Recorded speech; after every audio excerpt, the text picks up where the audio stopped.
Well, hello everyone, and welcome to this, I think, going to be a very interesting community forum. We appreciate you joining with us today, especially it's a good day to be inside because it's incredibly hot outside. Uh, Hopefully we get the weather adjusted so it gets back to normal one way or the other. I'm Dave Myers. I'm a senior fellow at the Berks County Community Foundation, and I'm part of the Spotlight PA Berks team. And we've been hosting these community forums for a period of time. I'm going to turn it over quickly to Jose Delgado, who's going to talk on behalf of the Spotlight PA Berks. Jose, to you. Thank you, Dave. As Dave mentioned, I'm Jose Delgado, General Manager of the Spotlight PA Berks newsroom. If this is your first time joining, beginning in January, the community forums previously presented by the Berks Alliance and the Berks Community Foundation moved under the Spotlight PA umbrella. We're an independent, nonpartisan, and nonprofit newsroom dedicated to high-quality investigative reporting and public service journalism about Pennsylvania state government and urgent statewide issues.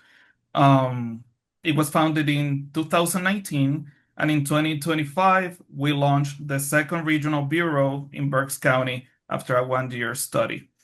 We're happy to welcome Dave to continue hosting the community forums under Spotlight PA, and I want to encourage all of you. I will be sharing links in the chat in a couple of minutes to subscribe to our Good Day Berks newsletter. It's to continue receiving information about future events and information, created local stories, updates, and community highlights. This is a free newsletter that is published Monday through Friday. Um, Also, we're going to be hosting an Ideas Festival on October 3rd at the Google Works Center for the Arts, celebrating ideas of community ideas. This is a community-centered day-long event designed to bring together community leaders, innovators, and organizations from across Pennsylvania, hosted here in Berks County. The format emphasizes creativity, accessibility, and interaction rather than the traditional conference style structure. If you have a topic, speaker, or idea that you would like us to consider for this event, I'm also going to be sharing the website for that in a minute. And Spotlight PA provides community forums as a space for public discussion and engagement. The views, opinions, statements, and remarks expressed by speakers or participants are those of the individuals and do not necessarily reflect the views, editorial judgment, or positions of Spotlight PA, its employees, board members, funders, or affiliates. With that being said, thank you all for joining us today, and Dave. Okay. Thank you, Jose. Looking forward to some of those things you talked about coming up, especially the Idea Festival. What we do, I'm going to cover quickly some ground rules that we have. We ask you to turn on your camera so we know we're dealing with live people. It's always good to see real people. But keep your microphones muted while the presentation is going on. We ask you to use the chat function, which you'll find at the bottom of the screen, to submit questions and comments, and we'll get to those at the end of the program after the formal presentation. We will share the video of this program with everyone who registers. We usually have more people registered than who actually show up. But they know they get to see the video when they have time to watch it. We ask people to share the video if they want with other people, because it's always good to get the information that we're trying to get out to the community more broadly distributed. So please think about doing that. We'll share the actual presentation with everybody as well. And please feel free to share that as well as you go forward.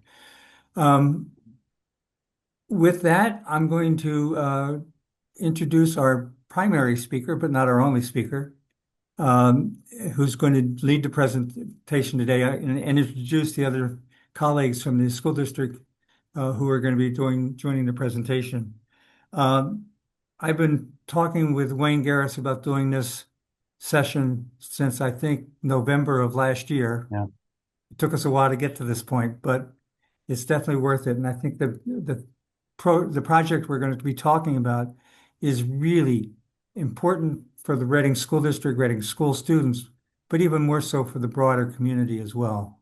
So with that, I'm going to introduce Wayne Gehris.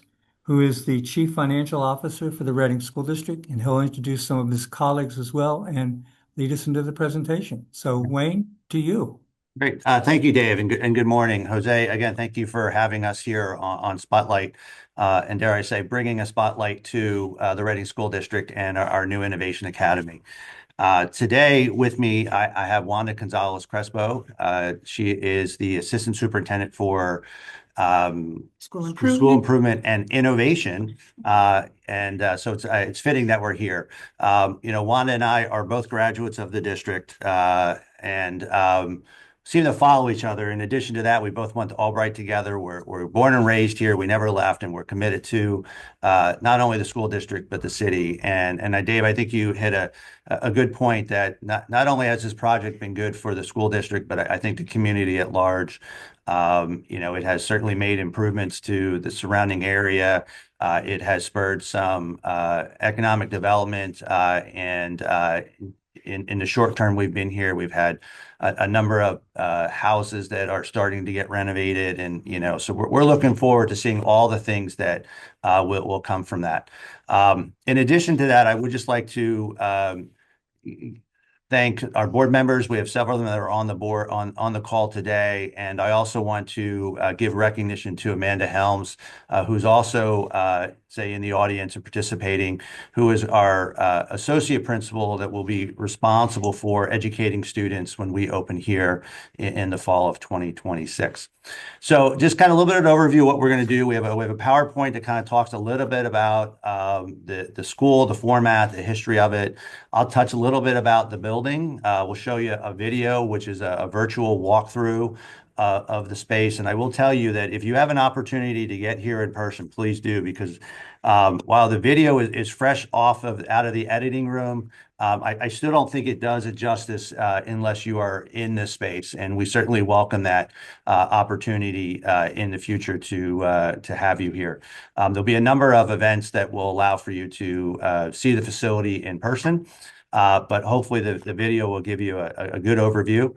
After the virtual tour, we'll kind of talk about what the expectations are to come here at the Innovation Academy, and then talk a little bit about partnerships and open it up for questions. So again, we look forward to sharing this gem of a building with you and talk about the process. And from that, I will start the PowerPoint and then turn it over to Wanda for the initial comments. So let's get this started.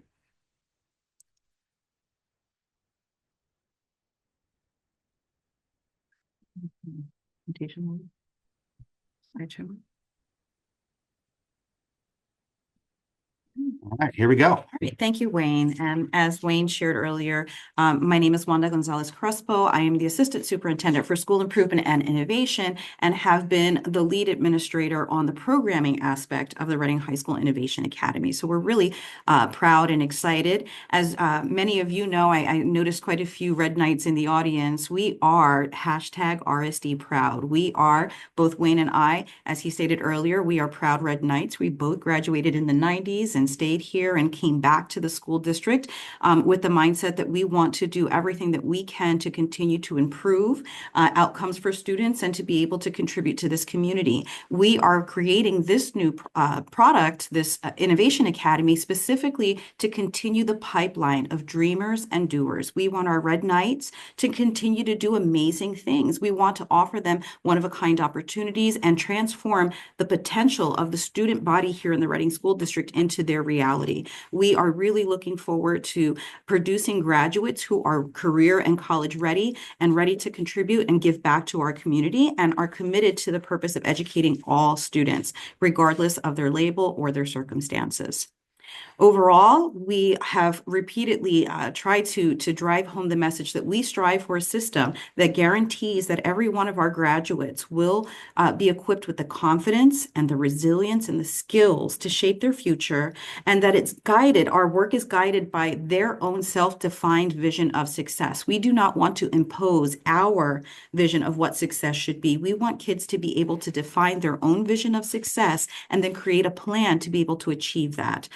And that is certainly what we aim to do with this new approach to our system. So just to give some history, our current high school system, as many of you know, exists mainly at the main campus, Castle on the Hill. And I think most folks are very, very proud when you see that picture of that amazing castle with so much history and so much that it's contributed to our own growth as students within the system. Many folks don't realize that the high school is not just the main campus. The high school also is a huge system that exists of multiple satellite campuses. So we have our main campus, but we also have the Red Knight Accelerated Academies, or we affectionately call them the RKAAs. We have one at the City Line, the former JCC building. We have one at Glenside and one at Thomas Ford. Those 3 buildings at this time are dedicated to credit recovery programming, which means that when students are up at the high school and not necessarily passing their classes or staying on track for graduation, they typically need to then recover credits. And students who are in credit recovery typically will go out and take those recovery classes out at one of these 3 buildings. Now, as we began to examine our system, we decided that there were some things that we would like to shift in our approach at the high school. Now, I want everyone to think back to not so long ago, to 2021, just after COVID. Think about what was going on. There was a slow transition back to in-person instruction. We had gone out, I want to say it was March of 2020, and we had been out for quite well over a year with virtual instruction. So back in 2021, we were coming up with our plans to come back from COVID. We had experienced a turnover in administration up at the high school. We had lost our building principal and had multiple school administrators, both at the district and school levels, leave the district. There was extensive overcrowding at the high school, and there was an uptick in behaviors that many folks saw on the news. We were dealing with a lot of violent behaviors that were occurring at Reading High School in many different areas. And then there was also a high number of students in credit recovery due to disengagement and truancy. So as we started thinking about our system, we asked ourselves, what does our system really reflect about what we are as a school district? And we really started thinking, hey, our system is built based off of some deficit mindset. And when we talk about deficit mindset, we're talking about making sure we talk about looking at students through the view of what they don't have, what they don't know, and what they can't do. It's focused on their shortcomings, not being on track, not being able to make it in a larger school building, and needing all of this extra support. And what we came to realize as an administrative team is that that system is not what works for kids. We need to shift our mindset to something that's focused on assets. How do we re-engage our students by emphasizing their natural strengths and talents? How do we help our students learn what they are capable of and help them understand that they are capable of learning really tough things, higher level skills, and they're capable of doing so much more than what we're getting out of them now. And we want to create a system where students feel empowered and that we make them feel like they have a positive feeling about not only themselves, but also themselves as learners and students within our system. And that's what led us to start really looking at our data. What we found in the Pennsylvania Youth Survey in 2021 was that 40% of 12th graders viewed the things that they were learning in school as going to be important later on in life. Only 40% of students. And here in Reading School District, that number still rings true. Even our district level data showed that we had an overwhelming number of students who felt like what they were learning wasn't relevant.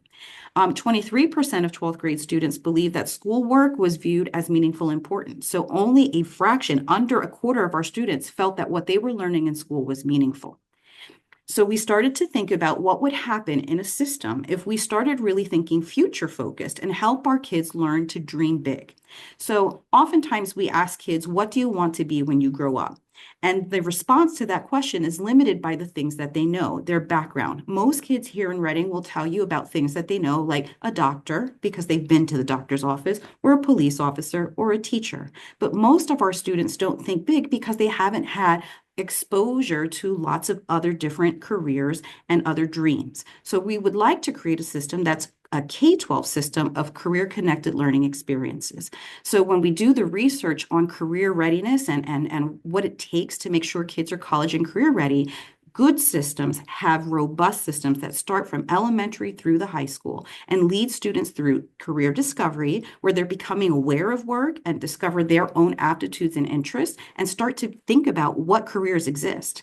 And then career exploration, which typically involves having students begin to start planning for what they think they want to be when they grow up, what it is that they would like to pursue, and then starting to plan to take the relevant courses that will lead them through that plan and get them to their goal. And then we also want kids, especially at the higher level, at high school, to start to navigate, developing their job seeking skills, looking for actual jobs, knowing how to apply for a job, knowing how to engage in an interview and navigate the world of work. So we set out to that end with our Innovation Academy. And here I'm going to pass it on over to Wayne to talk a little bit more about the building itself. Thank you, Wanda. And certainly, as we talk about the history of the district there, the high school was built in 1927. And so we'll be celebrating its 100th year next year. The day, actually, when we open this building, we'll be celebrating the 100th year. So it's kind of a cool place to be in at that time, from celebrating the history of the high school, but yet opening up a brand new facility for our students. And so what we're going to show you in the next few slides are some architectural renderings of what we wanted the space to look like. And quite honestly, I mean, it literally looks like that. I mean, it became to fruition and looks exactly as we had planned here. So here we're looking at the main entrance of the Innovation Academy. This is, as you're looking at it from the corner of 9th and Douglas Street. And the great thing about this is if you're standing on the corner of 9th and Douglas and you look to the east and you look up the hill, you will see the majestic entrance to the high school. So we have that visual tie-in right to the high school. So they're in very close proximity to one another. Next, we move into what we're looking at, Moss and Douglas. This is, again, still looking at the front of the entrance, but on the Moss Street side, this is where we will have access for our deliveries, our food service or instructional materials that will be delivered to the district. The facility is a fully operating high school. It will have a cooking kitchen. So on a regular basis, we'll be receiving daily products on a daily basis for our students' use. Now we're turning on the opposite corner. This is at 9th and Windsor Street, facing our bus entrance. There are two main entrances for students. There's the front entrance that was on the 9th and Douglas, and this is the second entrance for students. This is where students that will be transported throughout the city that will attend here. There'll be a bus lane for two buses to drop off students. And then you can also see there's a driveway entrance under the facility, which will allow for an additional 65 parking spaces for our staff and faculty. So collectively, between the surface lot at the front of the building, which can hold 85 cars and 65 cars here, we do have adequate parking for the staff and or students that could drive here, but we did have to account for them in our parking spaces. So overall, the building is 144,000 square feet. It is formally, it's on what we call a half a city block. So between a main thoroughfare on 9th Street and a half street on Moss, between Windsor and Douglas Streets. It is 4 stories tall and 60 feet high, which is the maximum that we could build in this area. And initially, the estimated project costs were $76 million, and that included all of our construction soft cost and then the site cost. Now, I will say when we built the building initially, there was a significant amount of rock that we had to remove, but some of it was more stubborn than we'd like it to be. But we are in Berks County, and no one really likes change and things, so it kind of fit that the rock didn't want to go either as well. So we actually had to do some blasting, so we had some additional costs in our site costs. We had $3.5 million in site costs. And then the soft costs, which is the architectural fees, the engineering fees, the furniture and equipment, things along those lines, permit fees, are all part of that $8.8 million. Now, as Wanda mentioned, we started this process as we were kind of in the COVID era. and we weren't quite sure where contingency costs were going to go, or construction costs. So we had a significant amount of contingency that was built into this, not only just for the construction, but then also for rising prices relative to the soft cost and the furniture and fixture that we be putting into the building. I am pleased to say that we came in significantly under budget when we went out for bid. The construction cost came in roughly about $52 million, and from there, we were able to really manage that. So did not need as much of the contingency cost as planned. However, we were fortunate to utilize our ARP ESSER funding. So this was money that came through the COVID relief, it was the American Relief funding. So we got 70% of that funding came from that, and 30% came from district reserves. So roughly about $54 million of the total cost we were able to utilize our ESSER funding for those uses. As I mentioned, we have a surface parking lot to be used during school hours, but after the school hours, our community will be able to utilize that surface parking lot for further use.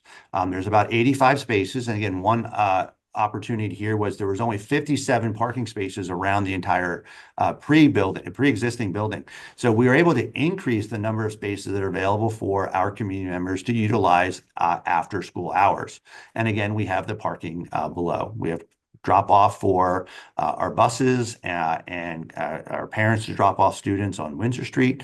And then we also then have the access for our food service and facilities team on Moss. So with that, I'd like to show you, we'll start a video of our virtual tour. And as I mentioned, this is fresh out of the editing room. And I know that we never seem to have a project done here, that our communication team would always like to make improvements. So this is going to be the first time that we're going to see this as well. So we would like to thank Nate Ross, our Director of Communications, for putting this together. And we will see you on the other side.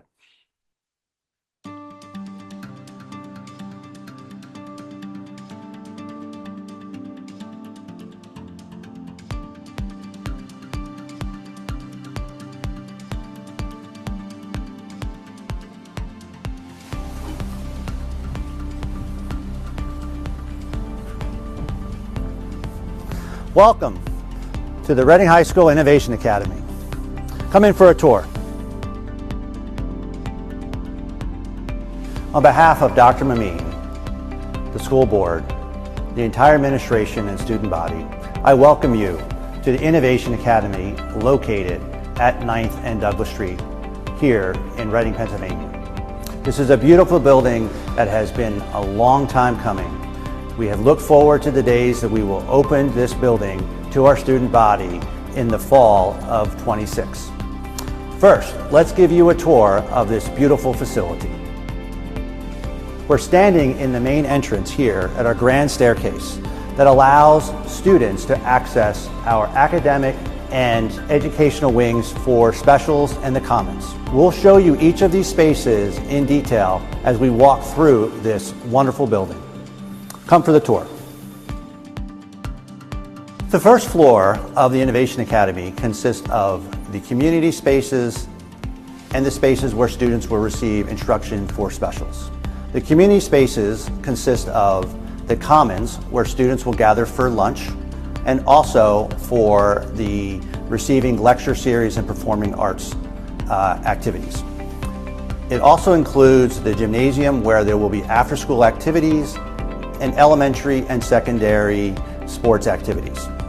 The specials consist of art, music, and physical education, which includes the opportunity for students to participate in various fitness activities such as Pilates, yoga, or other types of abs and weight exercise programs. Let's show you those spaces now.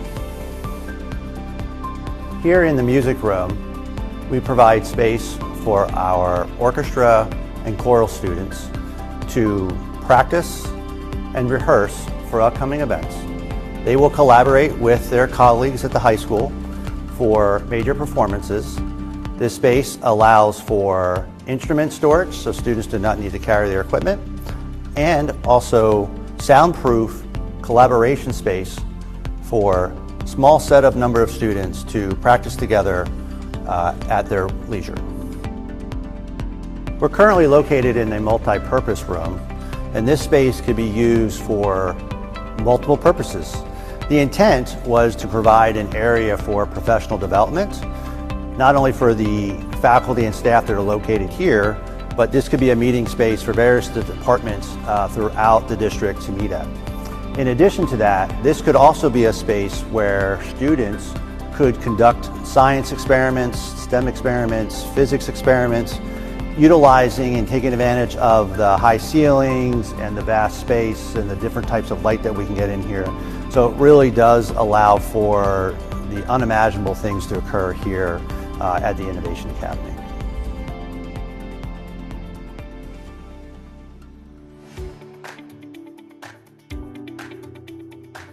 We're currently at the 9th and Windsor entrance to the Innovation Academy.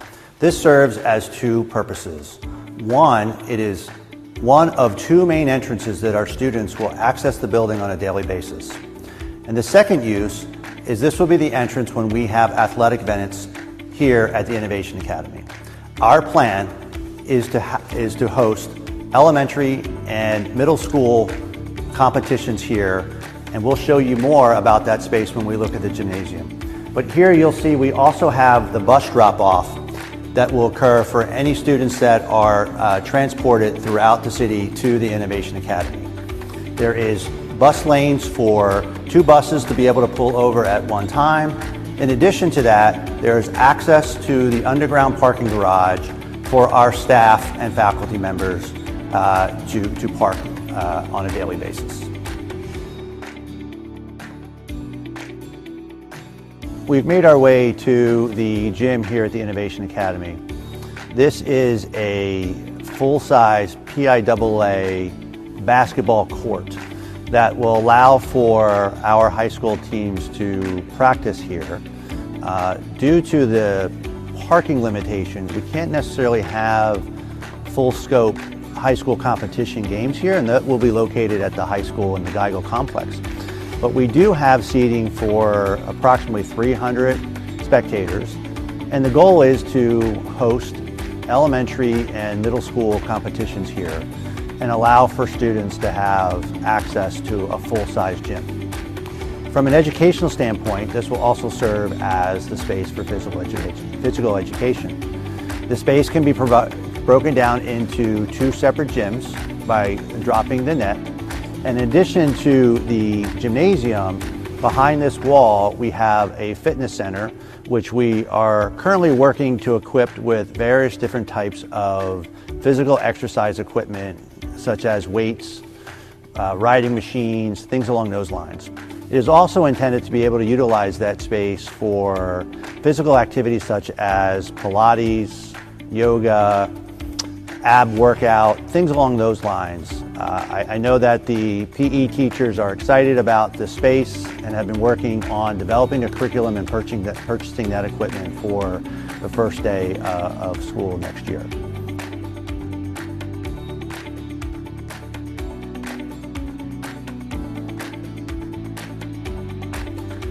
We made our way into the Commons. This is a space where students will gather for lunch and also for a lecture series. The tables behind me represent how the cafeteria will be laid out, and we also have the bleachers exposed to demonstrate how in a lecture series students will have access here in the Innovation Academy. With the bleachers exposed and the tables removed, we can place 1,000 seats here to have all students gather at one time for a lecture or performing arts series. When the bleachers are closed, we can bring in additional tables to allow for students to attend their cafeteria period here at the district. There are 3 lunch periods that will be housed, as this can hold 300 students at one time when the bleachers are closed. From here, students will access the cafeteria to gather their meals and then come join their friends for a meal here at the Innovation Academy. Located on the 2nd floor here at the Innovation Academy is the catwalk access to our Commons. This space when it is set up in auditorium style, will allow for students to receive lectures or have presentations from different art communities and students located at the high school. Access to this level is from two wings of the building to allow for students to flow when we do have a lecture series here at the Innovation Academy. Access to the bleachers is locked, and these doors are inaccessible when bleachers are pushed in. But when we do have a series, students will be able to access the bleachers from these gates to participate in the presentations that occur here.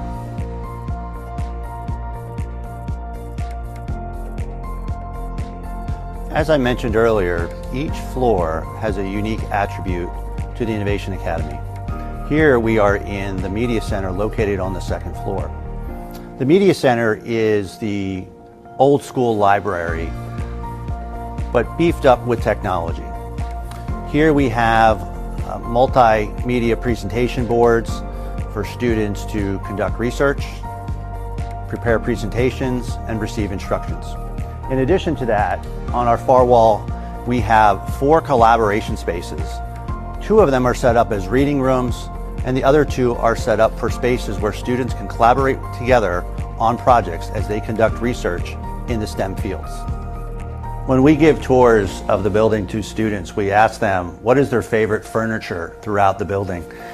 And the Media Center has some of the funky furniture that we talked about, including this reading room, which has 3 chairs that allow students to relax and unwind as they conduct their research or read their material and prepare for their school and maybe even their homework. So these chairs recline and roll, and it gives students the opportunity just to clear their mind and prepare for the day. In addition to having a full story of windows to allow natural light for students to read and conduct research. Mind you, there will be 5,000 books behind me in these cases, but the students will also have access to fun furniture to relax and learn here at the Innovation Academy. At various locations throughout the building, you may have seen the reclaimed wood that we have here in front of us. This wood pays homage to what this building used to be. This building was a textile mill, and this wood represents the flooring that was located here in the textile mills. We have the reclaimed wood located in the main office, the commons, here in the Media Center, and throughout our grand staircase.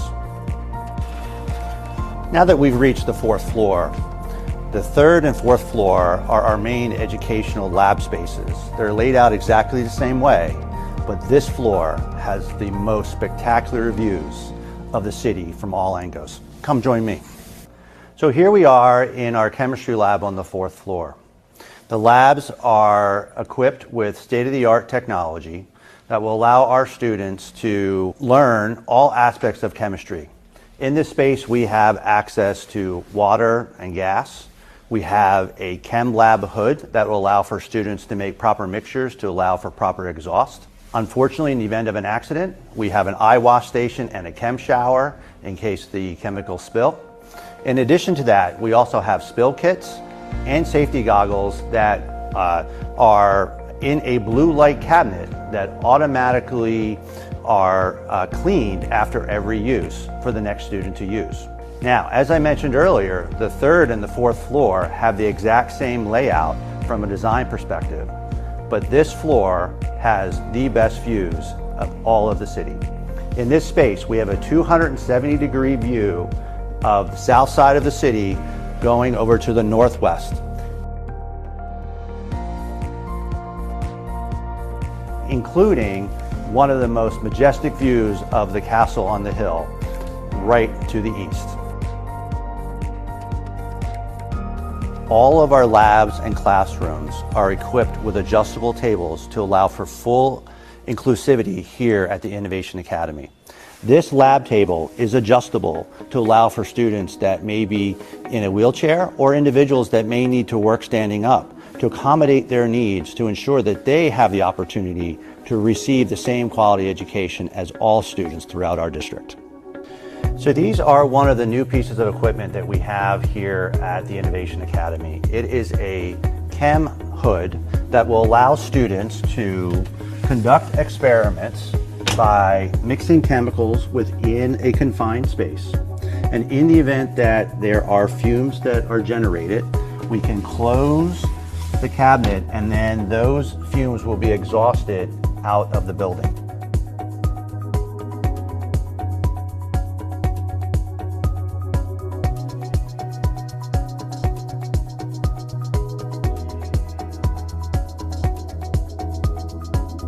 We're here in the outdoor classroom, which consists of 4,100 square feet of outdoor space for our students to create an outdoor classroom. We provided them with water, data, and electricity. From there, they will use their imagination to create their classroom for them to use over their 3 years here at the Innovation Academy.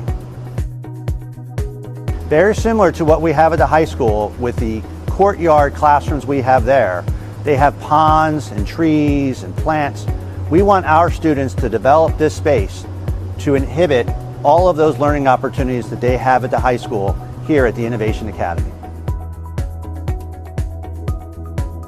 We are currently located in a traditional classroom here at the Innovation Academy. It is currently set up as a 4-person team learning environment that allows for the students to collaborate. In this space, we have whiteboards on both sides of the classroom that allow for the teacher to instruct from various angles throughout the classroom. Each classroom is also equipped with a smartboard that will allow for teachers to provide and demonstrate their course content or materials from a research perspective. They may be accessible from the internet or throughout our vast dialogue and catalog of content here at the Reading School District. In addition to that, we have casework located in every classroom to allow for our teachers to store their educational materials and ensure that we have access to those items for all of our students. As we talked about accessibility and being fully inclusive here at the Reading School District, one thing that we have in each of our classrooms are adjustable desks that allow for all students to be able to attend school here. These desks are adjustable for individuals that may need to work from a standing position or might be height adjustable depending on the size of the students. In addition, they can be adjusted to allow for accommodations for individual students that may be in a wheelchair or have limited mobility.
Go down. Okay, so I think that turned out really well, and certainly we're pleased to share that with you all. And you can see how from beginning to end, we really the whole project came to fruition and really met the expectations of us. And really, Al, what the real work begins in utilizing this wonderful facility to foster and develop that educational opportunities for students. So I will now turn this back over to Wanda to talk about what the program goals here are and the expectations, and then we'll open it up for questions. Thank you, Wayne. So as I said prior to the video, we do look at shifting our thinking and our approach to doing high school. Our high school, and in fairness, our current high school right now and our current high school principal, Mrs. Jessica de Blasi, has been doing some really amazing things, some really outstanding things. And as a Red Knight mom, I have a student who's currently enrolled at Reading High School. I'm very proud of the work that's happened at our high school up on the hill. At the Innovation Academy, we're going to be taking a different shift or giving kids a different level of opportunity. We're going to give them the opportunity to really think and consider what their future could be. So one of our goals here is we want to create opportunities for career exploration and navigation, very specifically while interacting with industry. Many of you have heard by now that our focus has been on 4 pathways that are focused very much on STEM. And that decision was made based off of student feedback. We have systems here within the Reading School District to collect data from our students, and they have basically shown us that there's a very high interest in different careers such as engineering, careers in biomedical sciences, careers in technology, and many of our students are also very actively involved in our community. We'd like to be able to create opportunities based off of their current interests, but this isn't where we're going to stop. We plan to continue to explore other career pathways along the lines of business, arts and communication. We've even been talking about sports management and athletics and what we can do with career goals there. So please know that what we're doing here at the Innovation Academy, while very heavily focused on STEM at the moment, this is just the beginning of what can grow and continue to be possible for kids. So those opportunities are key. We're also hoping to prepare our students for the future through real-world learning, collaboration, and inquiry. This building was designed very intentionally to be very flexible so that we can give students spaces that can be moved around, furniture that can be changed around and reconfigured so that we can allow students to have hands-on projects in spaces where if they need to do an egg drop, that multi-purpose room, they could drop an egg from, 20 feet in the air. We want to make sure that the space is flexible to allow for that real-world collaboration and inquiry to happen. We also want students to feel known and supported. When you go up to a building like Reading High School, where there's upwards of 4,000 students, it's really easy to sometimes feel like you're a little lost and maybe not as connected to some of your peers or teachers or even programs that exist up at the high school. In this space, being a smaller space and being very focused and oriented on student interest and pathways, we know that we can provide a smaller learning environment where students can build relationships and feel very connected to their career pathway team. So every one of these career pathways will be led by student ambassadors, and we'll have leaders who will be telling us what it is that they want out of their education, and they will inform us of the types of programs they feel that they need and would benefit from. And then finally, our final goal is that engagement piece, making sure that we re-engage students. We feel very strongly here in Reading School District that we have to make some shifts in the way we do high school, the way that we do instruction. And if we want our students to stay in school and complete school, if we want them to go on to post-secondary opportunities, we have to shift the way that we work with them. We want to provide them highly engaging, highly relevant, and hands-on learning experiences to make sure that when they come to school, they're excited to be here. We don't want to continue to start every year at Reading High School expecting 900 kids to be behind in their credits. We want to know that what we offer them is going to keep them on track and also get them across that finish line and into a world of post-secondary success. So key elements of our program, obviously we talked a little bit about this before, is that career exploration piece across the entire industry and career fields, particularly here focused on STEM. We're developing technical skills and knowledge, and we're helping students strengthen their academic knowledge and skills. We do intend to have a lot of the same types of support systems that exist in our district across the board, including an intervention period called Armor Block, where students who may be a little behind in their reading and math skills can get some additional support and intervention interventions. We also have a system of student services department in terms of school counselor, social workers, and different individuals who will be focused on career pathways planning to make sure that our kids feel that they have the support that they need. We also have teachers and paraprofessionals that will be designated for both students with special needs and students who are learning English as a second language. We truly do want to be able to offer these opportunities to students across the academic field and across the level of academic levels. So make sure that when you pay attention and you listen to folks talking in the community, if anybody has a question about who's welcome, we're all welcome. All students are welcome to this environment. This is not necessarily a space that's catering just to the top performers of our district. In addition, we're also looking to develop some of those personal success skills that students need. Things like making sure that you come to work and that you come on time, making sure that they know how to agree in ways that are mutually respectful and collaboratively. And when we have disagreements, it's okay. We need to learn how to talk things through. So in this particular building, we'll be focusing a lot on developing those personal success skills and making sure that students understand that they are leaders. And finally, another key element of our program is that piece on community-based and work-based learning opportunities. We already have had many, many partners who've reached out and said, hey, we want to participate. We want to be part of the good things that are happening here at the Innovation Academy. And we're constantly looking for additional partners. And we're hoping that here in this particular context that we'll be able to connect with some of you who might have an interest in bringing opportunities to our students here at the Innovation Academy as well.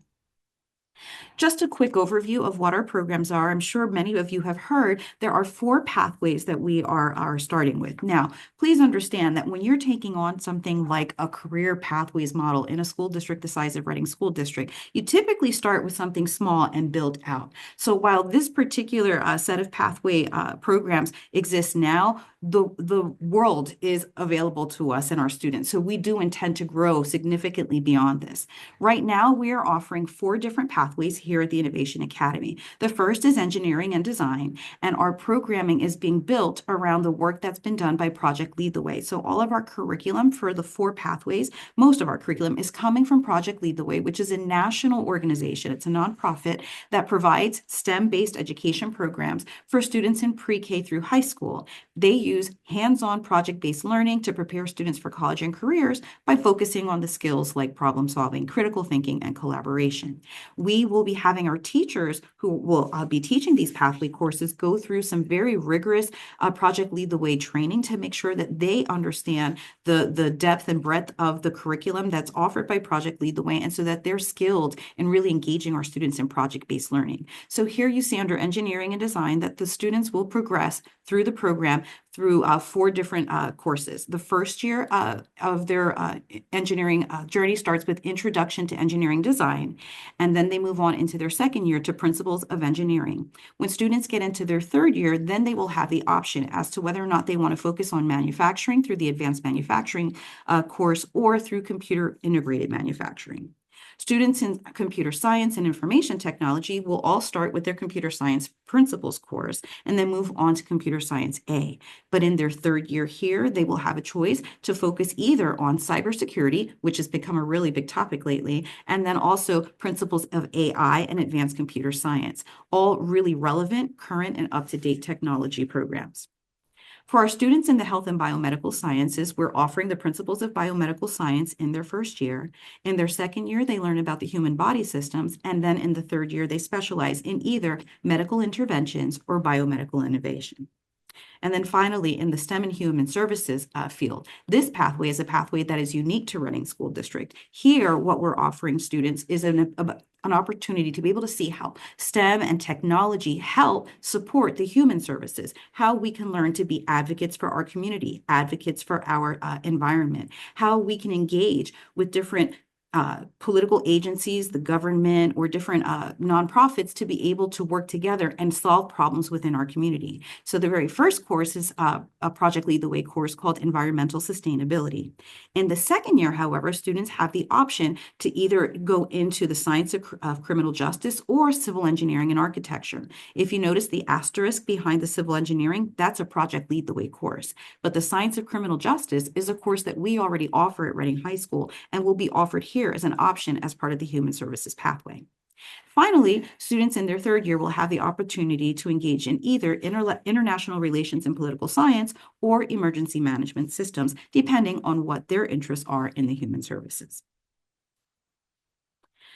Our expectations are basically to provide clear focus on innovation and growth for students. We are doing this work based off of the assumption that all students are highly capable of learning. So we're starting with high expectations. We believe that every student has the ability to learn and to learn great things, and that we have the obligation as a system to provide appropriate supports for every student. So the staff here are committed to a positive culture of continuous growth and professional learning. We will have some very rigorous learning opportunities for our teachers. As I said before, many of our teachers will be Project Lead the Way trained, which is not a simple endeavor. That's an in-depth, very highly committed endeavor for them. But we also have a connection with Alvernia University's TEXPL, Total Experience Learning program. So we will also be offering project-based learning and training that way through the TEXPL process. We also will be implementing innovative practices and in teaching as well as in learning. So our teachers will have opportunities to be able, within their schedule, to dive into some really deep content exploration with their students. Our schedule is a split schedule where we call it a modified block. Out of a 6-day cycle, they will have 4 days that will run on a traditional teaching period, like your traditional high school. And then 2 days out of the block, they will have extended block times of 94 minutes where they'll actually be able to take time. English teachers will be able to really engage in writing and debate. Your science teachers will be able to deeply engage in lab activities and really get our students really working on those hands-on projects. And then we also want to make sure that we're bringing in business and community partners. Each one of our pathways will have an advisory council that will be comprised of different business and community leaders within our community who will advise the pathways and work along with the teachers and the students in those pathways to continue to grow their programming and to create different opportunities, whether it's competitions that are either here local or out of state, or if we want the students to engage in internships or other job opportunities within the community, we are looking for our community engagement partners to assist us with that. And then finally, there will be opportunities for cross-curricular collaboration and planning. So the teachers who are teaching there, for example, biomedical sciences, will be working very closely with the English department, with the math department, to make sure that all of our subject areas have some alignment to the pathway. Right now, we're in lots of conversation about the student selection process. We are aiming to start in our first year somewhere between an enrollment of 600 and 750 students. As we said earlier, this particular building can hold up to 1,000 students, but we believe we need to start small and then grow from there. So we are in the midst of our recruitment season. We have just over 430 students enrolled and ready to go. We know that we have some more work to do to kind of close that gap and get us into that 600, but we have all the confidence in the world. Every time we bring another group of students down here to explore this building, our enrollment continues to grow. Currently, we are planning for grades 10 through 12 in this building. However, there have been conversations about the possibility of introducing a 9th grade element to the academy, so stay tuned for that. But when enrolled, the students will be spending their entire day here at this campus. All of the students, because this is a satellite, they will still continue to be considered Reading High School students and will receive a Reading High School diploma. We have been in conversations about making sure that we provide students either with stoles or honor cords so that when they do walk for graduation, the fact that they were an Innovation Academy student can be seen very clearly as part of their regalia during graduation. All of the students who are enrolling at this moment is open enrollment, open admission. So students are basically going to their school counselor during the scheduling process and expressing interest in our programming. Students who express interest and genuinely want to pursue and explore a STEM pathway will be welcome to just add this to their schedule, just like they would any other program. So at the end of 9th grade now, students have the option to either continue at the high school or go on to the CTC, for example, which offers 30 different trades of their own. And this process will look very similar to that. They are talking through what their plans are with their school counselor and then making the decision that makes the best sense for them. We are open to students, not just at the top or upper echelon of our academic levels. We're looking at students from all different walks and all different academic pathways. So if you are a student who is still learning English as a second language, there's a place for you here. If you're a student who's struggling with a learning disability, there's a place for you here. If you're a student who's experiencing experiencing any other social or emotional issues, we can find ways to make this space a place for you. So we are welcoming students from all different levels. And then finally, our sports and extracurriculars will be available to students. Luckily, our location right now is just down the street from the high school. So we have the ability built into both the beginning of our day schedule and end of day for students to be able to either start their day to take band, chorus, and orchestra, or participate in our JROTC program.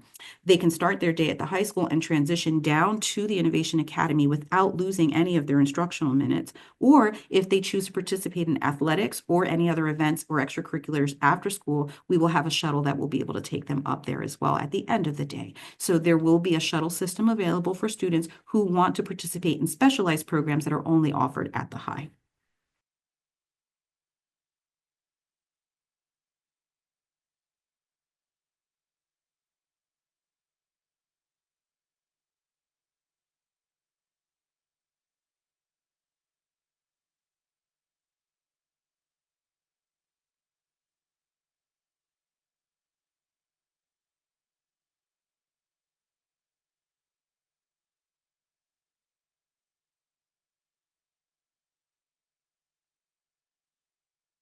I'm sorry, I didn't realize I was muted. This group of students, this ambassador group, has been very passionately looking towards how they can impact the community. So they've been asking for the ability to be able to do more service learning projects here in the community. With regard to the student experience, we're looking to provide students opportunities to develop themselves in 3 areas of career readiness, pathway success, and academic success.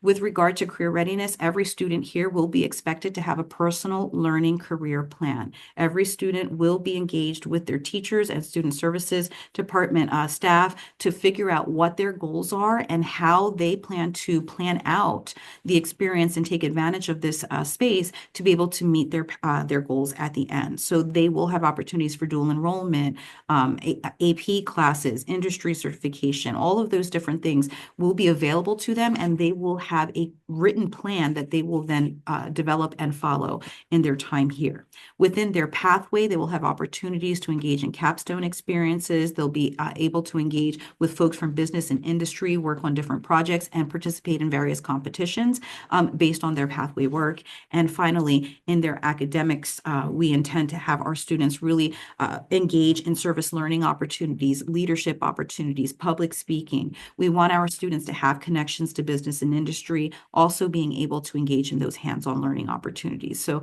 that is a quick overview of what the student experience will be. Now, at the end of this, we're now at our end, but many folks have been asking us how they can help or how they can get involved. And partner engagement is going to be so critical for the success of this particular building. Career academies typically have very strong connections to their local community, business, and industry. So if you are someone who is thinking that you would like to be able to contribute to the Reading Innovation Academy, these are some different ways that you could potentially participate. As I said earlier, we are looking for folks to serve on our advisory boards for any of the 4 pathways. We are looking for opportunities to grow our internship and job shadowing opportunities for students across the board. We do have really great relationships with the folks up at the Career Center in the high school, and they've got great systems, but we're always looking for more opportunities, especially in the 4 pathway fields. If anyone here is inclined to offer mentorship or to volunteer and come connect with students who maybe have an interest in your profession, that is always an option. If your business would like to host a workplace tour or a virtual career exploration event, that is also something that we'd be open to entertaining. Participating in our classroom activities, we're always going to be looking for guest speakers or folks to come in during different job fairs and career fairs that we'll be holding here. That is also a very, I think, simple way of being able to engage with our school. In addition, those folks who feel inclined, those organizations that would like to either donate or provide equipment, tools, or resources to support our programming, or sponsoring student projects, competitions, or events. Scholarships are also something that we would love to be able to explore more readily so that our students have an opportunity to go on to post-secondary education. Or if you feel just simply inclined to make a financial contribution, that would also be welcome. So that brings us to the end of our presentation, and I believe it takes us to our question and answer. If you are interested in partnering with the Reading Innovation Academy, please feel free to contact here either Mrs. Amanda Helm, who's on this call, and her email is on display, or you can reach out to me and my email is there. So thank you. Wayne, Wanda, thank you. That was terrific. Terrific presentation. Um, I've got a bunch of questions. Some of our members of the audience have some questions as well.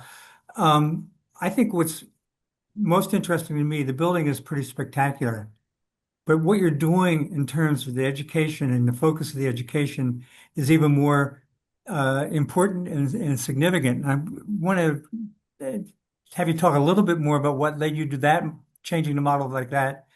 Did you have role models that you were looking at when you were doing this sort of thing? So I don't know, Wanda, if you want to talk about that a little bit? Sure. So like I said before, when we were first exploring career options, well, remember when we first started out, this building was supposed to be a K-8 building. And at that time, we were having a lot of issues up at the high school. And I know for myself, and I had been in quite a few meetings as a parent of the Reading School District, a parent who had a child at the time, my oldest child was enrolled at Reading High. I just felt really strongly that there needed to be more done to be able to re-engage our students at the high school. So we did do some research off of the different surveys that we had been conducting with students. And there was an interest all along, and there always has been, for students who are looking for how to plan their next steps. We realized in all of the different surveys that our students felt like they were disconnected and that they couldn't see the relevance of the things that they were doing. So we leaned heavily on the data that we collected from our students through the career pathways programming up at the high school and the career center. And when we really started digging into that data, we asked, what is it that kids are saying that they want to do with their lives? And when we started seeing how much it was that they were looking at into like the medical professions, many of our students were interested in engineering, but didn't really know what it was. There was this question of like, what is an engineer? That's heartbreaking. Students out in other areas, they have access to so much more information than our kids do. And when we really started digging in and talking to kids, it became very clear, we have the potential, especially here in Berks County with our workforce, we have the potential to really build up our kids in different areas around these different fields, whether it's manufacturing, which everyone knows Berks County is known for that. And our CTC has worked so hard to build great programming to be able to support that. But the number of students who want to go there, they don't have enough slots to support. So we really felt strongly that we needed to offer additional opportunities to be able to provide more of our kids those chances to be able to learn about those careers. Right now, biomedical sciences in Berks County, I believe is soon, if it hasn't outgrown, it will soon outgrow the manufacturing demand that's here in Berks County. So again, we know that there are opportunities at our local CTC, and we love our CTC. We know that we have some great, amazing options at the high school, but in this particular place, we really felt like here was an opportunity to really grow something really special that is completely aligned to what kids want, but also what our community needs. Yeah, if I could just add to something that Wanda had mentioned, she talked about surveys and collaborating with students and finding out what their needs are. I want to share that the design of this building and the course content is not being done in a vacuum. We actually took a fair amount of time to meet with our students across different segments of both at the elementary and at the middle school level that would eventually be coming into the space of what their needs are. We collaborated with the teachers in the various different departments and met with all of them and said, okay, what are the things that you really need in this new space? And mind you, we also took that information and we're putting those things that maybe they're lacking in their current locations as well. So, we didn't want to just create this perfect environment for them. We're learning and taking all that and trying to replenish anything that they may have that might be deficient in their space. We did community forums where we met with the residents, where the residents are. We met at restaurants and bodegas and different things to really kind of attract and try to find out what are their needs are. provided meals and snacks when they came here, because we always certainly know that's how you get them. But we wanted to make sure that we had active participants. So we met our residents where they are to really gain that knowledge and develop that programming. And really, without their support, we wouldn't have been able to do this and continue to redevelop, our thinking on innovating the educational program that we have here. We've also been very fortunate. I'm sorry. We've been very That's okay. fortunate that we also have some other partnerships that already exist that we were able to tap into to be able to inform some of the work. So, we engaged with folks, Dan Fogarty and Terry Hill and Keith Stam and so many other really amazing people who really play a huge role in workforce development here in Reading and Berks County. And they also helped guide us a bit. We had several stakeholder engagement meetings where we asked business and industry to come together and give us some some feedback. I've been participating with an engineering advisory board over Alvernia just to learn more. I had no idea how much I had to learn about engineering as an adult living in this community. So I feel like the partnerships we've established have been wonderful, but we also are looking forward to growing those opportunities as well.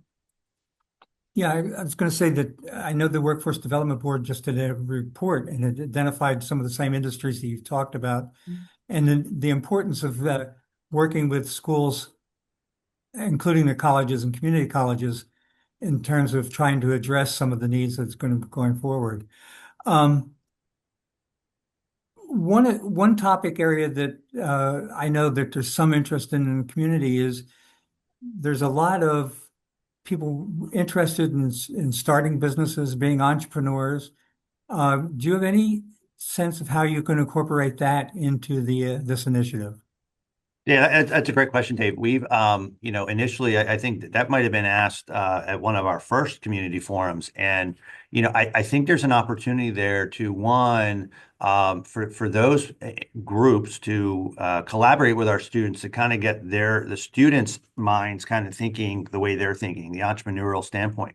But I think there's an opportunity for us to partner with these think tanks and these incubators to potentially use our spaces in collaboration, that if they're coming up with an idea, that maybe we have the equipment that allows for them to do something, and vice versa. But there would be a trade-off where our students would participate in that and maybe learn through that process as well. So, I think that what we say here is we have a clean slate on ideas, and that's something that I think that would benefit both the entrepreneurial community and then also our students at the same time. So we welcome that opportunity to work with those think tanks throughout the city and the county. Okay, so there's some partnership opportunity there as well. Is the space going to be available for the broader community to use in any fashion? Well, we're looking at that. Very similar to the RMCTC. I mean, they run, evening programming for the trades. The traditional night school type GED programs have kind of been moved more to the college level, and most of those are held at Reading Area Community College. But again, while I can't commit to it, I think it's an opportunity to offer. Our buildings are primarily used, for 8 hours of the day and then available in evenings. So I think there might be a way to partnership and with organizations to do that. So I would maybe say stay tuned on that, but it's something that we can certainly explore. Yeah, and I think in addition to the sort of formal relationships that you talked about, this becomes a real asset for that neighborhood that needs, frankly, some help being transformed. Is there any potential for them to use the facility for community-based organization activities? I think so. Again, I mean, obviously, I just want to say, we as long as it's properly monitored and secured and things like that, inviting the general public into spaces, it is something that we certainly value. Our after-school activities, things like that. Ways of maybe working with volunteers and things along those lines. So again, I don't want to. I think present the idea, and we'll certainly have the conversation. And it does take a village to educate our students and to improve the surrounding of our schools. So we want to be good stewards of that process. We want to be friendly neighbors and collaborate with them. So if there's any ideas that they may have, please share them with us with the individuals that will be in the contact information. we've got a couple people making suggestions in the chat function about new programs, new initiatives that Yep. might want to take on. Great. What kind of impact do you think this is going to have on the CTCs? Well, we are partners with them, and I think we want to make sure that, and we'll say this up front, and we are not looking to compete with them. Right now, the current educational model or the entrance model, it very much mimics the RMCTC. So what students do now is all ninth graders go to the high school. They actively participate in the career exploration opportunities, and that does lead to potentially students going to Reading Muhlenberg Career and Technology Center. So we're currently following that model. So, as Wanda mentioned, our educational model is 10 to 12, and we're looking to potentially offering some ninth grade opportunities here. But very similar to a career exploration, we have students that in the fourth grade, they have a career exploration component to that. And at the middle school level, they do visit the career center. They'll have the opportunity to visit here and kind of start developing their career path. But really in the ninth grade is when they kind of fine tune that process. And at that point, they can choose to go the route from the career side, on the career technical side, versus here. Now, the mindset of career technology has changed. It's not the old vo-techs, right? And Juan and I both had the opportunity to attend the National Career and Technical Education Conference along with, I think, 6 other members of our team. That was down in Nashville this year. The things that I've seen and what they deem to be, on the CTE side, I'm an accountant by trade, and that falls under CTE because it's not a traditional core program that's at the high school. So, a lot of things that you would think fit into a certain area, but we're not competing. The accounting is held, courses are held at the high school. While it's CTE, it doesn't compete with the Career and Technology Center. So we are very much looking forward to being partners with them and making sure that we develop the right career path and opportunity for all students.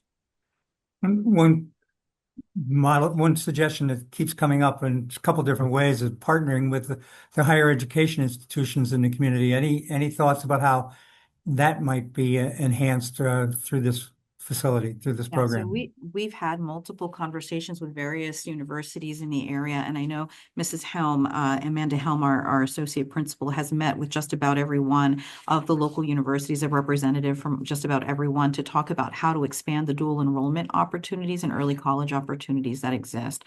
We currently have a very close relationship between several of our universities, RAC being one of our leading partners in terms of getting students not only to take dual enrollment classes in our Reading High School campus, but also then sending students down to the RAC campus for classes as well. We also have groups of students who go out to Kutztown University. We have 3 students who are right now going full-time to Thaddeus Stevens College of Technology. So we have been working with the various groups. Penn State has already been at the table to have conversations. We've been going back and forth with Albright as well, especially for me and Wayne, that's important, making sure that we have Albright in the loop. So we have been working and having conversations about what the opportunities might be. I know initially when we were talking about our location, one of the things that we were thinking about was how our students could potentially access some of the labs that exist in places like Penn State Berks campus or the College Town campus downtown. So we have been thinking about how do we not only give our children access to this really amazing space here, but then access to the really amazing spaces that exist in each one of the college campuses that are in the general local area.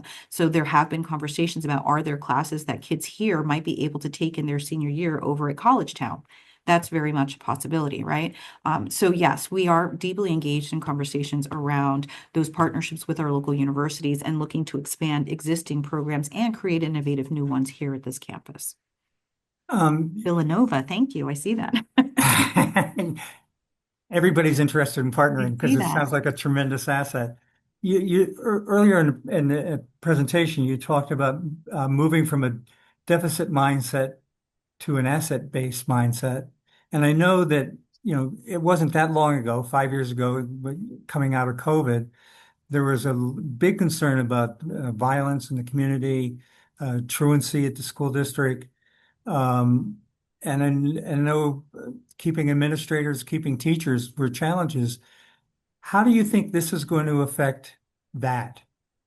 That is one of our big goals, is to make sure that we are engaging students to the point where they don't want to miss school, because what's going on here is too exciting to miss. And actually, I feel very comfortable with where we are at the high school right now. I feel like Mrs. de Blasi, our principal up at Reading High School, has completely changed.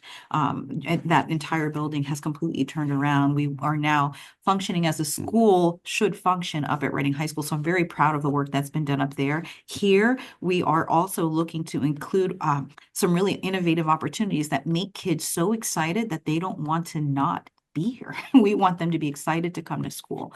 And our teachers have already shown, the teachers that we have recruited for this building, we started only with teachers who wanted to be here. So we had opened up the opportunity to teachers across the district who had access. Obviously, we have to have certification for high school, right? So they had to have the right certifications.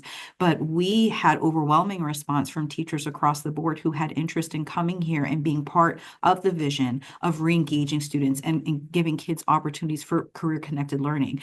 So we actually had a very lengthy list of teachers to consider and had the ability to sit down and really match the teachers that we chose to the actual programming that's here. So the folks who are teaching engineering, they are genuinely interested and have a background in engineering. The folks who are here to teach computer science have a genuine interest and intense background in computer science. So I am excited, and I'm feeding off the excitement that the teachers are giving me and the excitement that the students are giving me. So everyone at this point is in a state of constant excitement and really looking forward to the opening of this building. I think one thing that came out of COVID was the concept of smaller learning environments seemed to be a better environment for all. And it's difficult when you look at a district this size where we have 5,000 students at the high school. Mind you, that building was originally built for 3,500 students, so we knew it was overpopulated. So when we talked about creating this space and why we're so close, and luckily we're so close to it by being able to find this area, we're still be able to kind of create that community, but we can decrease the number of students at the high school. When we get to the full maximum capacity here, 1,000 students, that'll certainly have a big impact on creating a smaller learning environment at the high school. But I think the long term is we're going to be looking at the high school more as, think about a college campus, right? We have 3,500 kids up there. That's probably more than you have at Alvernia or Penn State or Albright. We went to Albright, there was 1,200 students there. We knew everybody's name because we came from a school that had 5,000 kids. But it's a smaller learning environment. And if you think of the high school as being more like a college campus, maybe we'll have schools within the school. We'll have different academies or learning environments. The career pathways can create that collaborative, smaller learning environment within a much larger space. So, there's certainly going to be ways of redefining how we educate in that space by creating these small satellite campuses. But we want to make sure that it is still known that everybody is still part of the high school system, and you will graduate from the school district as a Red Knight and from the Reading School District. Yeah, I think one of the things that's intriguing to me is this is not a case of trying to create an asset for the best students, but it's a way of, you seem to be intentional about trying to engage all the students in the possibility of learning here. And talk a little bit more about what inspired you to do that. Honestly, that's very personal. I know for both Wayne and I, we both have, very interesting histories as students here in the Reading School District, and I can speak for myself. So I came through Reading School District. I grew up in Oak Brook. My parents struggled. They were Puerto Ricans who came here in the 70s. My father worked in steel. My mother worked at Baldwin Brass, but for a long time, she was a homemaker because she refused to let anybody take care of her children. So we were home a lot. But we grew up with the struggle. And Reading School District, both my parents met in Reading School District. They both dropped out of Reading School District. They had 2 kids. It was me and my brother. I graduated. My brother dropped out. So if you think about in my own home personally, we have a 25% success rate. And so for me, on a very personal level, I know that as a student who was identified gifted early in my educational career, I had every opportunity open to me as a student in the Reading School District, and the Reading School District made me the person I am today. However, there are people like my brother who just struggles. My brother to this day is 40 years old and just struggles in and out of jail, always in trouble, always with problems, can't hold down a job. And I often think to myself, what opportunities were available to him? He was the troublesome child. He was the child whose behaviors did not elicit compassion. Folks just wanted to get rid of him. That's who he was. And for me, it's very personal that we create a system here that gives opportunities to all kids, even if you're a little naughty. Maybe you're missing guidance. Maybe you need a mentor. Maybe you need an opportunity. Maybe you need to get connected to something of interest. But I want to be able, there are more people in this community who can relate to my brother than who can relate to me. I have had all the opportunities. My two kids have come through Reading School District. They've also had all the opportunities. Now I'm looking personally, and I know Wayne feels the same way. We're all about making sure that there's opportunities for everybody because having a solid education can save a life, and we are aware of that. So this whole project comes from that. I get a little emotional. I'm starting to choke up about it. That's But okay. that's what drives this work. Yeah, and I really think that we're talking about a high school academy, but that drives all the way down to the elementary level. And we want to ensure that we're providing the resources to our students at all levels. When I came to the district here in 2014, we had one social worker.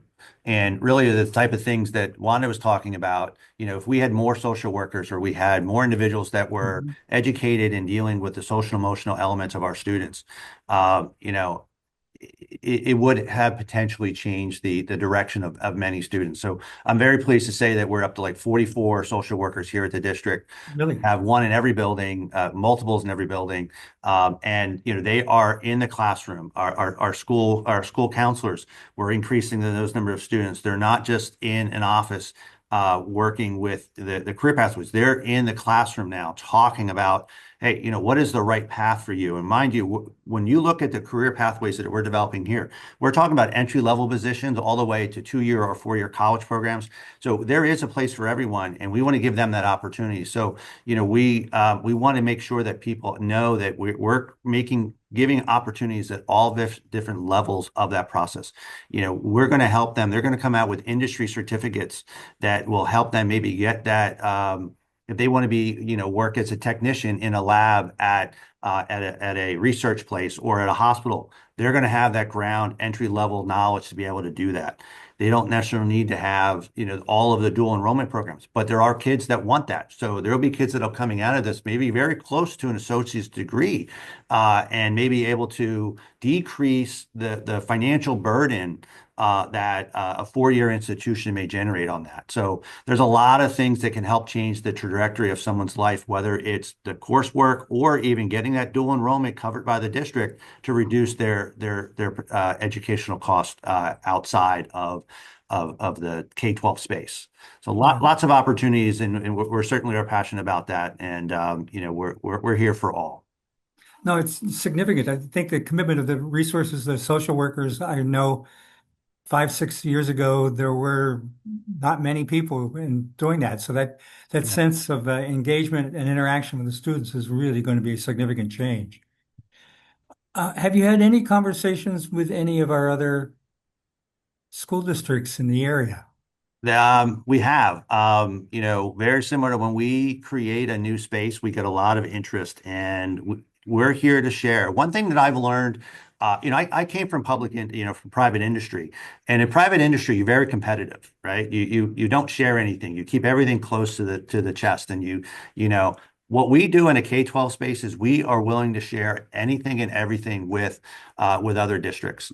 We're geographical, so only students that come here are from the city. Now, if other districts want to come here and pay a tuition, we'll certainly take them and bring in that additional revenue for the school district. However, we're willing to share those ideas and those concepts and the collaboration. The time that we spent down at the national conference. seeing what they're doing and trying to implement some of that. I mean, it had to start with someone, right? Day one started with some district that said, let's do this. And they're all willing to share that. And, it's known that we've developed a program here, and we're going to have our day one here too, right? We're going to open our doors. We're going to have a set program, but the amount of growth that we're going to be doing over the next 3 to 5 years and enhancing our own programs, that's going to be coming from the collaboration with other districts and that we've already done and what we will continue to do.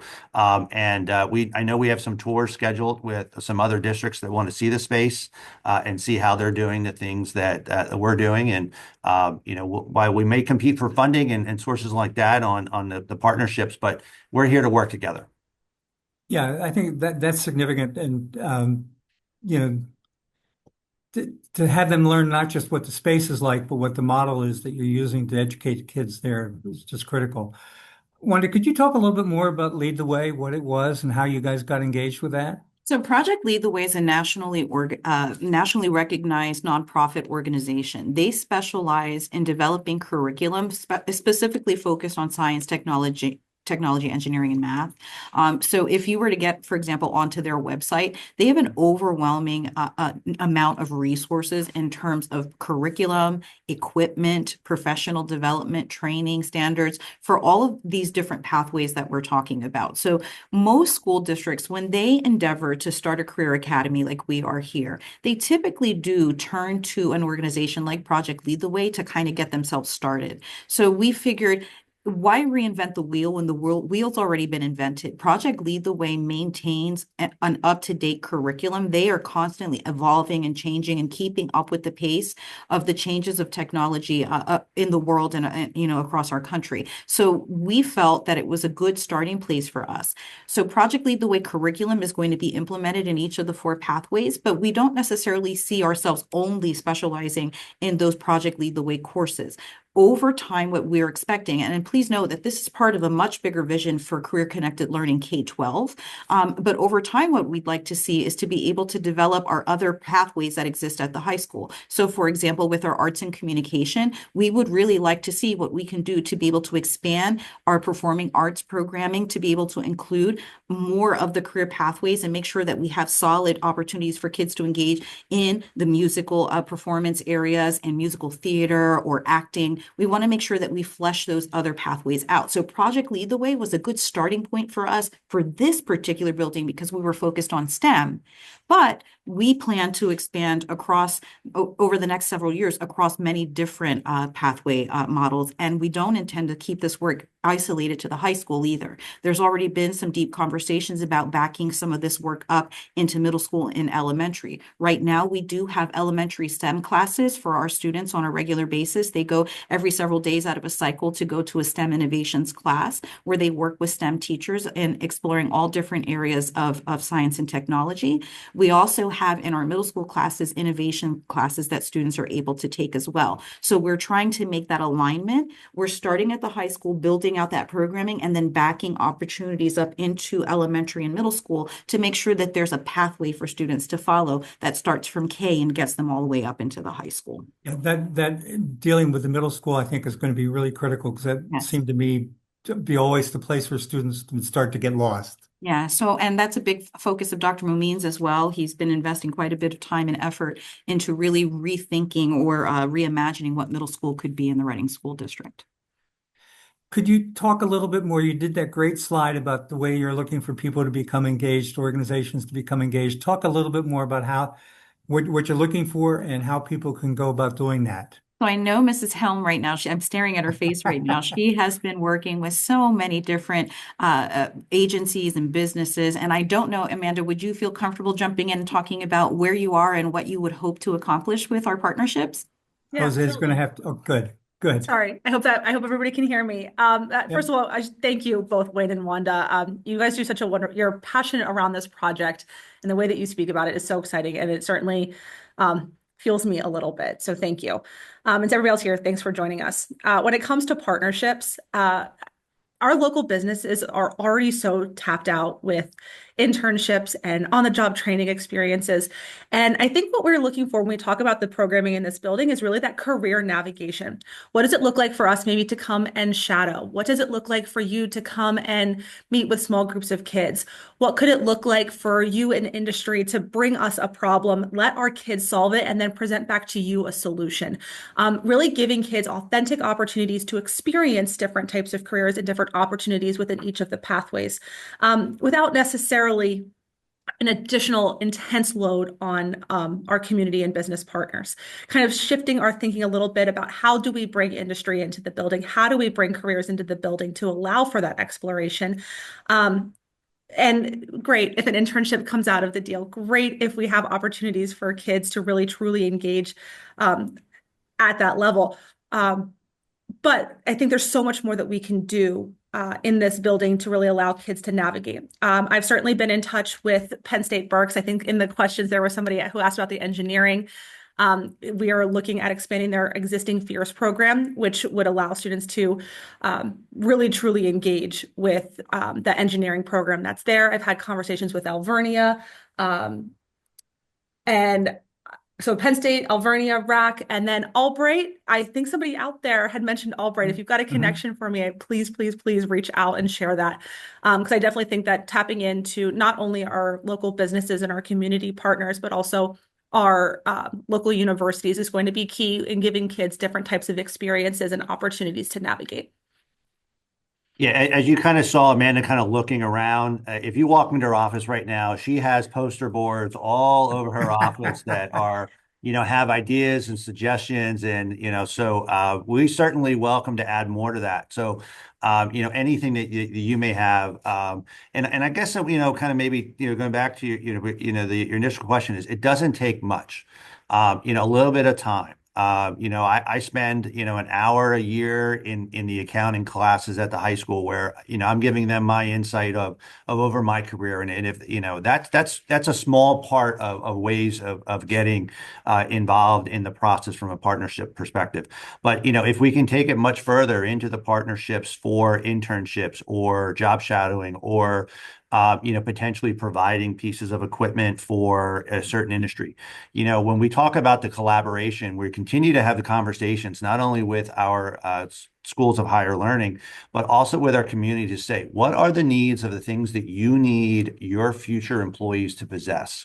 And how can we collaborate on that? And, we don't want it to be a one-way street. We want them to be able to collaborate, participate in that process. So, if there is an organization out there that might be replacing some equipment that still has equipment that has useful life, that is used in a particular field, those types of pieces of equipment, could be used in our setting. While we are one of the largest districts in Pennsylvania with a larger budget, we still have a limited use budget. 2/3 of the funding we have goes into staffing and personnel. And so we don't necessarily always have money, excess monies to be putting into new equipment, every year. And, those pieces of equipment need to be replaced. So, whether it goes to an hour of your time a year to providing internships to used equipment or purchasing new equipment for the space, that's all greatly appreciated. And we welcome those opportunities to discuss those with the community at large. Well, we're reaching near the end of our time. I want to thank you, Wayne and Wanda, for a terrific presentation. I remember a decade ago, people were talking about Reading being the poorest school district in the state and what a lack of assets that it has. This seems like it's going to transform that image of Reading School District, I think, pretty dramatically. I think on behalf of Wanda and Amanda and everyone here at the district, we want to, again, thank you for your for blessing us with the opportunity to present the district and the new Innovation Academy to our community at large. And, it's organizations like yours that allow for us to, get information out to individuals that we may not have a direct connection to on a regular basis. And, we certainly value the different forums that you've put on on a monthly basis. I believe this is our second forum. We've done one on the Knights Keep previously, and we certainly again want to thank you for everyone here as well, that taking time out of your busy day to hear and learn about the Reading School District and what we're trying to offer to our students is greatly appreciated. And again, we want to thank you.